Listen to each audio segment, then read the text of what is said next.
काजू को खाने या खिलाने की बात आते ही आमतौर पर लोग जेब टटोलने लगते हैं क्योंकि काजू काफ़ी महंगा होता है। यही वजह है कि इससे बनने वाली मिठाइयाँ भी काफ़ी महंगी होती हैं। लेकिन आमतौर पर महंगा काजू अब और महंगा हो गया है और इसकी वजह क्या है? वजह है तपती गर्मी, सूरज। ये सुनकर आपको हैरानी हो सकती है लेकिन सच है। ज़रूरत से ज़्यादा गर्मी कैसे आपकी जेब काट रही है, बता रहे हमारे संवाददाता जितेंद्र दीक्षित।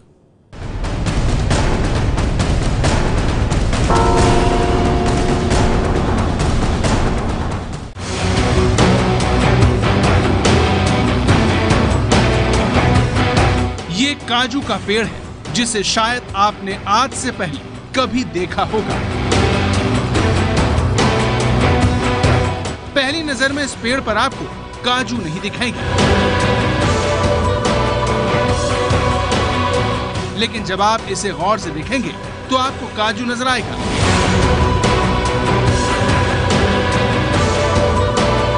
काजू का ये पेड़ जब आप और ध्यान से देखेंगे तो आपको इसके फल पर कुछ कालापन नजर आएगा।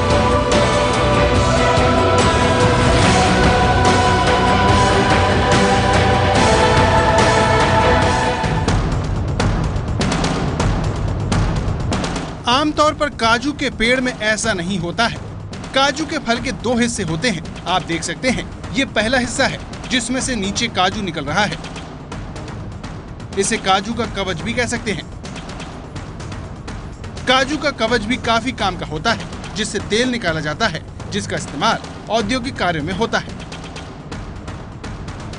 लेकिन महाराष्ट्र के रायगढ़ में लगा काजू का पेड़ सामान्य पेड़ से अलग है। इसके काजू में कालापन है, जबकि सामान्य पेड़ में ऐसा कुछ नहीं होता।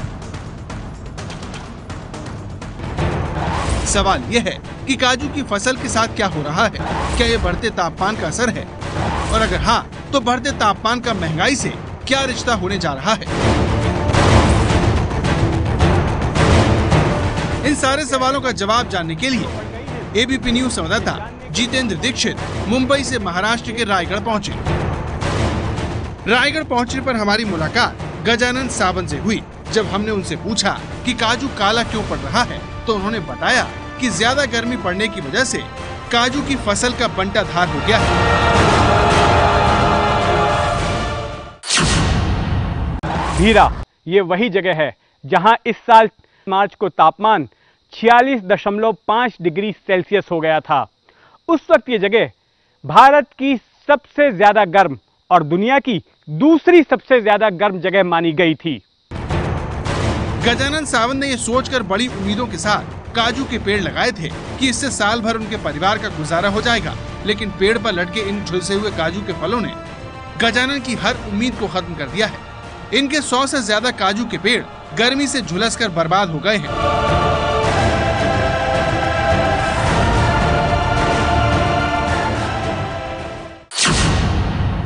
इस साल ज्यादा गर्मी से सब हुआ है, ज्यादा गर्मी हुआ है, लेकिन ये फल ऐसा सब हो गया, पूरा जल गया। पीक मेरा पूरा जल गया, लेकिन ये कुछ काम का नहीं रहा, नहीं बेच सकता है तो नहीं कुछ यूज कर सकता है।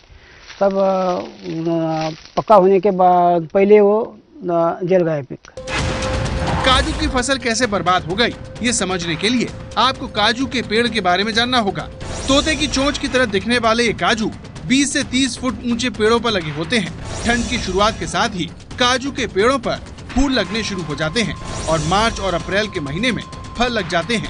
अप्रैल मई में इनके पक जाने पर इन्हें तोड़ लिया जाता है। लेकिन खास बात यह है कि काजू और गर्मी का 36 का आंकड़ा है। काजू की फसल 42 डिग्री तक के तापमान को सह सकती है, लेकिन उसके ऊपर की गर्मी काजू के पेड़ की तरलता खत्म कर देती है और काजू के फल झुलस जाते हैं। इस बार ऐसा ही हुआ है, जिसकी वजह से महाराष्ट्र में काजू की फसल चौपट हो गई है। इसको बेचारे के आगे हो गया तो ऐसा होता है। बेचारे के आगे तापमान गया तो पूरा पीक जलता है। वो काजू इसका सर नहीं कर पाता है। यानी कि 42 डिग्री के ऊपर अगर तापमान गया तो काजू की फसल जल जाती है। 42 डिग्री के ऊपर ये सहन नहीं कर सकती है। रायगढ़ में गजानन सावंत जैसे कई किसान हैं जिन्होंने अपनी फसल का बीमा करवाया था, लेकिन तकनीकी कारण बताकर बीमा कंपनी ने इनका क्लेम नामंजूर कर दिया।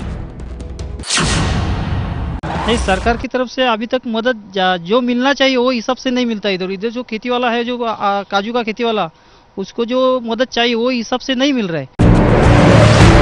गर्मी के कारण सिर्फ काजू की फसल को ही नुकसान नहीं पहुंचता, संतरा भी ज्यादा गर्मी नहीं झेल पाता। नागपुर में इस साल मार्च में ही पारा 40 डिग्री सेल्सियस से ऊपर चला गया था, जिसकी वजह से संतरे की करीब 40% फसल खराब होने का अनुमान है। ऐसे ही अगर साल की शुरुआत में ही तापमान 30 डिग्री से ज्यादा हो जाता है तो केला, गेहूं, मक्का और आलू की फसल चौपट हो सकती है। यही नहीं, सरसों और मटर की फसल पर भी गर्मी का बुरा असर होता है। गर्मी के इस खतरे को समझने के लिए एक और आंकड़ा देखिए। अगर तापमान सामान्य से 1 डिग्री ज्यादा होता है तो रबी की फसलों में 2 से 5 करोड़ टन उत्पादन की कमी आती है। वहीं अगर तापमान 2 डिग्री बढ़ जाता है तो धान का उत्पादन प्रति हेक्टेयर 0.75 टन कम होता है। जानकारों का कहना है कि अगर ऐसे ही तापमान बढ़ता रहा तो पशुओं के दूध उत्पादन में 2020 तक 1.5 करोड़ टन की कमी आ जाएगी।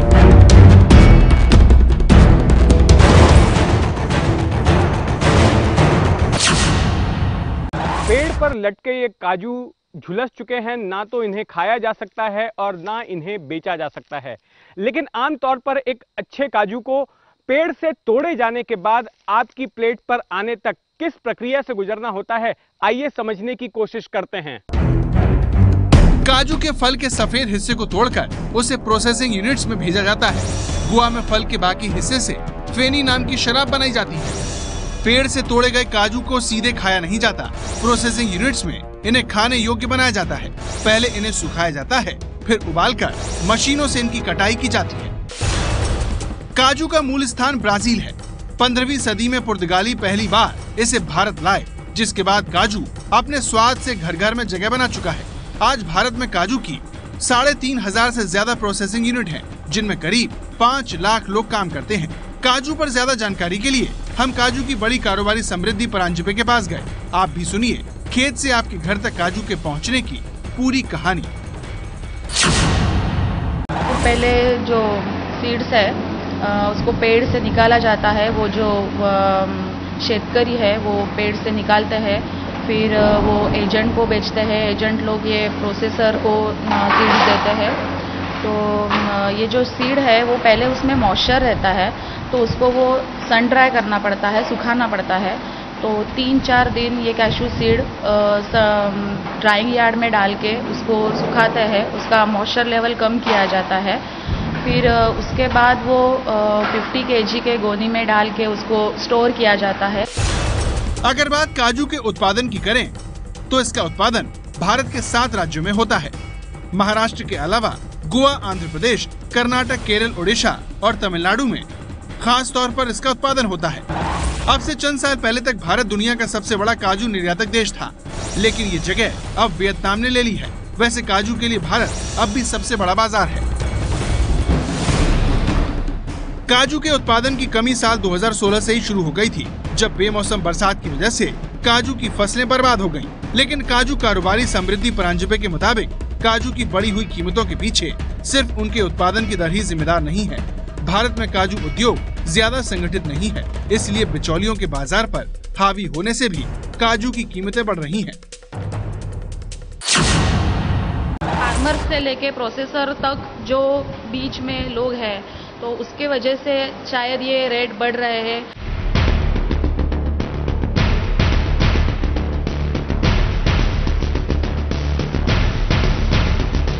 अब सवाल यह है कि किसानों का क्या होगा और क्या किसानों के दर्द का सरकार को एहसास भी है। इन सवालों का जवाब जानने के लिए एबीपी न्यूज संवाददाता जितेंद्र दीक्षित ने महाराष्ट्र के कृषि राज्य मंत्री सदाभाऊ खोत से बात की।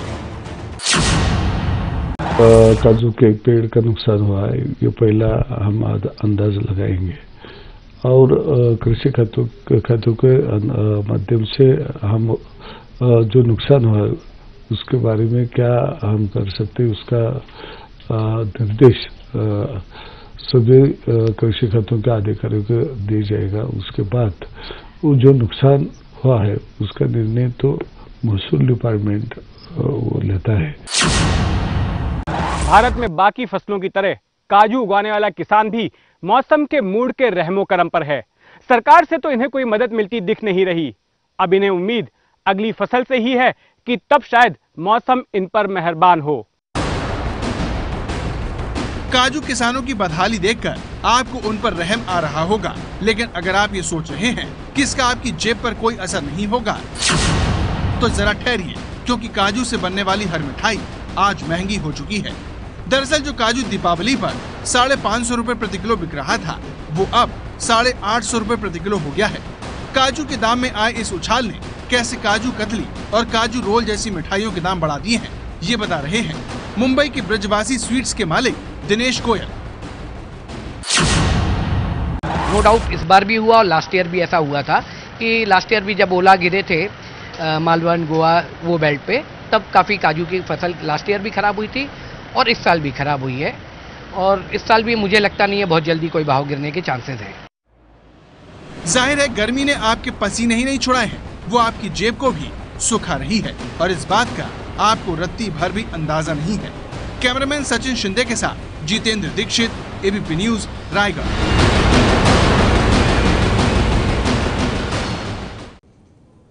महंगाई के बाद अब खबर आपसे जुड़ी दूसरी समस्या की। देश में खाली पदों को भरने में हो रही देरी पर हमने 24 अप्रैल को घंटी बजाई थी, आपको याद होगा।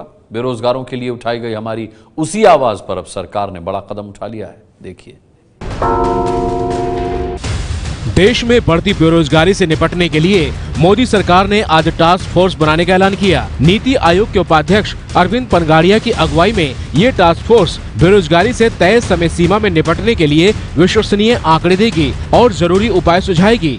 हमने 24 अप्रैल के शो में दिखाया था कि केंद्र सरकार से संबंधित विभागों में करीब 7.5 लाख पद खाली पड़े हैं। इससे बेरोजगारी के साथ सरकारी विभागों में काम में देरी और भ्रष्टाचार पनप रहा है। और अब आज की वो अहम खबरें जो आपके लिए जानना बेहद जरूरी है। अच्छे मानसून की वजह से साल 2016-17 में 2733.8 लाख टन रिकॉर्ड अनाज उत्पादन का अनुमान है। देश की निजी विमान कंपनी इंडिगो छोटे शहरों के बीच हवाई सेवा देने के लिए 50 छोटे विमान खरीदेगी। अमरनाथ यात्रा पर आतंकी खतरे को देखते हुए गृह मंत्रालय ने 22 मई को बड़ी बैठक बुलाई। 29 जून से शुरू होने वाली है अमरनाथ यात्रा। ADR-NEW के मुताबिक देश में 7 से 5 राष्ट्रीय पार्टियों की 2015-16 में कुल आय 200 करोड़ रुपए से ज्यादा रही, लेकिन 5 पार्टियां 40% रकम खर्च नहीं कर सकी। बीजेपी कांग्रेस ने 6 महीने बाद भी कमाई का हिसाब नहीं दिया। जंतर मंतर पर बढ़ते ध्वनि प्रदूषण को लेकर एनजीटी ने दिल्ली सरकार को फटकार लगाई है। मध्य प्रदेश के मंत्री ओम प्रकाश धुर्वे के एम्बुलेंस घोटाले की कल हमने घंटी बजाई थी। अब देश की जनता भी ऐसे मंत्रियों की घंटी बजाकर आवाज उठा रही है, सुनिए। आज मध्य प्रदेश की बीजेपी सरकार में बहुत भ्रष्टाचार बढ़ गया है।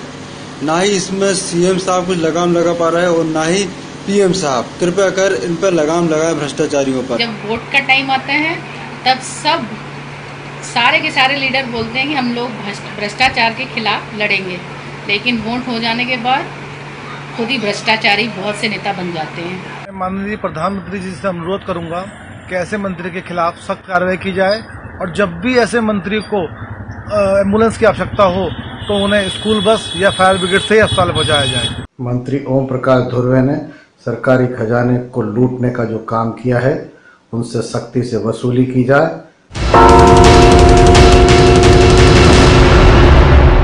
आज के शो में दिखाए गए मुद्दों पर आपके समर्थन की अब तक 39,000 से ज्यादा मिस्ड कॉल हमें मिल चुकी हैं।